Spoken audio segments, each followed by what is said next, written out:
Dans l'assemblée des saints, assoiffé je me tiens, que ton onction descende sur moi. Conscient que mon destin est dans le creux de ta main, que ton onction descende sur moi. Je suis disposé, assoiffé, que ton onction descende sur moi. Je suis disposé, assoiffé, que ton onction descende sur moi.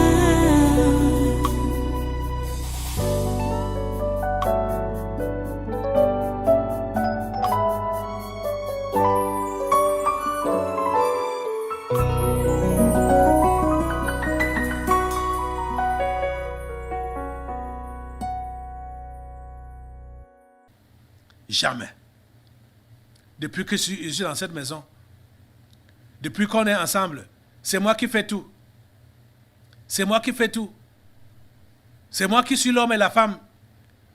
Hein? Et, oh mon Dieu, vous voyez ici, quand on décrit le caractère de cette femme vertueuse, on aurait l'impression que son mari est on appelle ça comment? Gigolo. Oui. On aura l'impression que son mari est un gigolo. On aura l'impression que c'est un homme qui a les bras croisés, qui ne fait rien. Mais vous savez que pour que la femme soit entreprenante comme ça, là, et ait vraiment ce caractère, il faut qu'elle ait un mari qui a un caractère, c'est-à-dire, du moins, qui est plus que elle. Donc, pour l'encourager, pour l'encadrer dans ses entreprises. Vous comprenez? C'est de ça qu'il est question. C'est de ça qu'il est question. Le mari n'est pas un gigolo, mais c'est un homme sage. Vous comprenez? S'il était un gigolo, à la place, on allait se moquer de lui.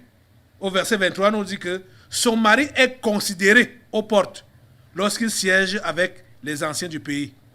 On ne se moque pas de son mari, que c'est un gigolo. Vous voyez? Son mari est considéré. Parce qu'on sait que l'initiative de cette femme n'est pas son produit personnel. C'est le mari qui est à l'origine. Vous êtes en train de comprendre ça? Oh mon Dieu. J'ai enseigné que le mari est superviseur. C'est pour cela que on est en train de considérer cet homme parce que c'est lui qui supervise ce qui se passe dans ce foyer. Ce n'est pas un gigolo, ce n'est pas un paresseux. Vous êtes en train de comprendre ça? Parce que celui qui est gigolo paresseux là va donc dire, oh voilà, oh, bon, la Bible m'a tout dit, bon, je dois donc croiser les bras pour que ma femme fasse tout, que ma femme entretienne la maison et nous apporte de l'argent, des habits et tout, qu'elle acquiert les champs pour nous, tout ça. Non, ça c'est une mauvaise pensée, une mauvaise conception, une mauvaise compréhension de la chose. Comprenez ça? Ok, on continue. On va bientôt passer à la prière. Verset 27 dit, elle veille sur ce qui se passe dans sa maison. Et elle ne mange pas le pain de paresse.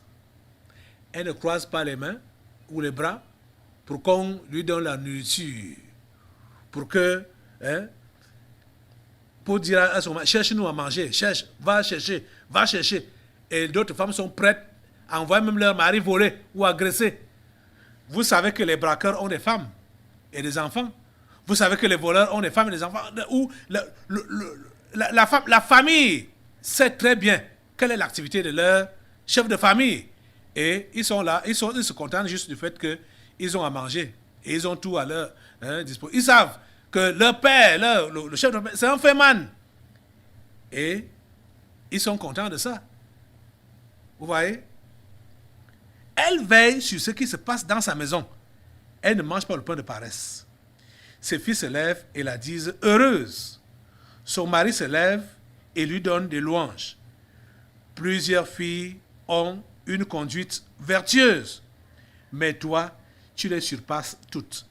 Voilà donc des louanges que toutes les femmes veulent entendre. D'où le démon, l'amour maléfique qui était venu ici, là, pour les femmes. Voilà les louanges que toutes les femmes veulent entendre.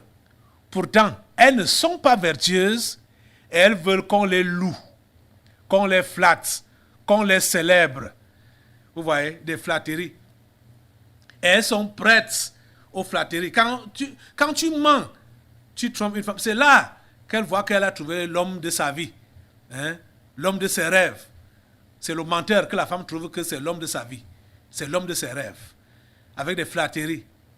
Cet homme n'est pas en train de flatter cette femme. Cet homme est en train de dire ce que cette femme est. C'est réellement une femme vertueuse. Et cette appréciation vaut la peine. Ce n'est pas des flatteries.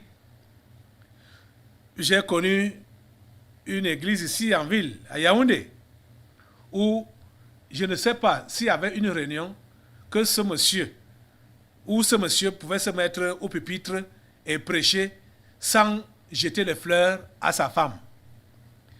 Je ne pense pas. Chaque fois qu'il prenait la parole, c'était pour encenser sa femme. Donc, la parfumer d'encens. Lui, jeter les fleurs, l'apprécier. Et c'était des mensonges, c'était des flatteries. C'était réellement l'amour maléfique là qu'il manifestait. Mais ces choses, ces paroles en l'air là, n'ont pas empêché que cette femme puisse quitter ce foyer. Et je crois qu'à l'heure où je vous parle, elle est toujours en Europe comme elle était partie. Elle a fui le mariage, elle est partie. Femme de pasteur a fui le mariage. Pourtant, elle était encensée à tous les jours de culte où son mari la félicitait, lui donnait des louanges et tout ça là. Mais cette dame qui voulait la grande vie et qui pensait que bon, c'est l'Europe qui est donc la grande vie, elle a fui le foyer conjugal, elle s'est retrouvée en Europe. Vous voyez? Le prédicateur, je ne sais pas comment il a fait avec ses prédications et toutes les louanges qu'il a données à cette femme quand elle a fait ça. Au vu et au su de tout le monde. Et il s'est même remarié. Hein, les choses qui se passent dans les églises. Oh mon Dieu, ta grâce et ta miséricorde. Donc, les femmes, ne réclamez pas l'amour diabolique, l'amour maléfique. Qu'on vous donne des louanges, hein, on dit que son mari se lève et lui donne des louanges. C'est ça que vous voulez. Qu'on vous donne des louanges, alors que vous ne méritez pas. Hein? Plusieurs filles ont une conduite vertueuse, mais toi, tu les surpasses tous. Hein? C'est ça que vous voulez entendre. Mais toi, quand tu n'es pas une femme vertueuse, on te dit ça, on te flatte. Et on te jette, ça dit, on ne te fait pas du bien. On te fait pas du bien. Et quand un homme bien sensé ne va pas te faire du moins, va te dire les vérités en face, te conseillant même de changer ton caractère ou tes habitudes. Tu vas dire que toi, tu n'as jamais rien apprécié chez moi. Hein, pour toi, tout est mauvais. Pour toi, tout est mauvais. Non. Ne réclame pas les louanges alors que tu ne les mérites pas. Si tu es réellement une femme vertueuse, je vous dis que, je te dis que ça va venir seul. Ça vient seul. On n'a pas dit cette femme n'a pas à réclamer les louanges, mais c'est son travail qui a poussé son mari à lui dire ces paroles. Même ses enfants l'ont apprécié et l'appréciaient. Vous comprenez? Même ses enfants. Et tout le monde qui est humain là, apprécie et voudrait avoir ce genre de femme. C'est le genre là que vous devez être. Vous toutes qui m'écoutez maintenant, vous devez être une femme vertueuse. Vous comprenez? Vous devez être une femme vertueuse. Écoutez donc la fin. La grâce est trompeuse et la beauté est vaine. La femme qui craint l'Éternel est celle qui sera louée. Vous voyez donc, qu'est-ce qui a provoqué? La louange de cette femme, c'est la crainte qu'elle avait de Dieu. Vous devez craindre Dieu, femme.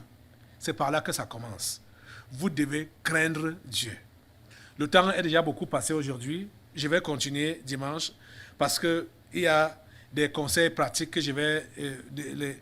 les femmes doivent recevoir dans toutes les catégories, que ce soit les divorcés, que ce soit les veuves, que ce soit les célibataires. Dimanche, on va revenir sur ça. Pour le moment, lève-toi pour la prière.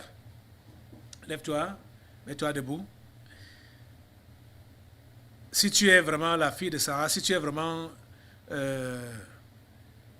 enfant de Dieu, tu ne dois pas te sentir matraqué par cette prédication en tant que femme. Mais tu dois saisir l'opportunité pour dire à Dieu, oui, j'accepte de devenir une femme vertueuse. C'est un engagement, hein? C'est un engagement. Dieu vous a donné grâce, ou vous a fait grâce, que vous pouvez être une querelleuse, vous pouvez être irritable, mais vous convertir et devenir une femme vertueuse. Vous comprenez ça? C'est une grâce. Et vous autres, qui n'êtes pas encore mariés, étant vertueuse, ayant vraiment la crainte de Dieu, c'est là que vous pourrez attirer,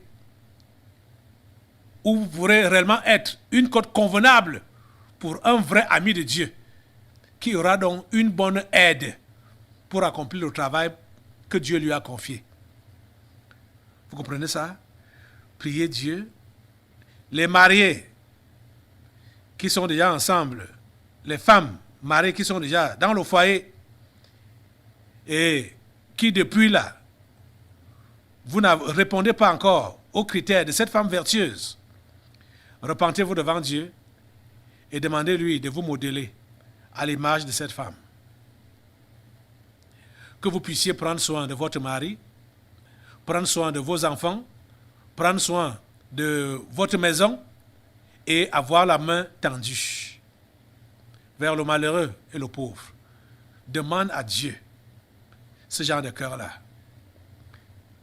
Le cœur de la femme vertueuse, la nature de la femme vertueuse. Demande cela à Dieu. Dis-lui, Seigneur, transforme-moi. Change-moi, Seigneur.